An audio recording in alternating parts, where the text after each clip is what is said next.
একটি পক্ষ তারা হেরে যাওয়ার ভয়ে এখানে ষড়যন্ত্র এবং ছাত্র সংঘ নির্বাচনকে বানচাল করার জন্য আপ্রাণ প্রচেষ্টা চালিয়ে যাচ্ছে।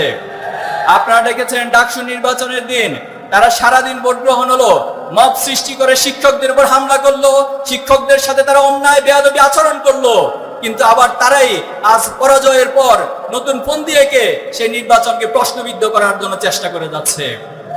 ডাকসু নির্বাচনে আমরা দেখেছি তারা শিক্ষক এবং যারা নির্বাচন কমিশনার ছিল তাদেরকে জিম্মি করে 3 দিন ব্যাপী ভোট গণনা করে সেই নির্বাচনকে বানচাল করার চেষ্টা করেছে। কিন্তু বাংলাদেশের সচেতন ছাত্র সমাজ এই নির্বাচনকে বানচাল না করে তারা তাদের কাঙ্ক্ষিত নেতৃত্বকে বাছাই করতে ভুল করে নাই। আমরা ডাকসু নির্বাচনে দেখেছি সেখানকার ছাত্র দলের যিনি সভাপতি তিনি নির্বাচন কমিশনে গিয়ে সে নির্বাচন কমিশনের কক্ষকে ভাঙচুর করেছে এবং তিনি অনেক ছাত্রত্ব না থাকার পরেও নির্বাচনে অংশ নেওয়ার জন্য বিভিন্ন কূটকৌশল তিনি অবলম্বন করছে। অবশেষে আমরা দেখছি 4 বার পিছানোর পরেও এই ডাকসু নির্বাচন এখন পর্যন্ত বাস্তবায়ন হয়নি।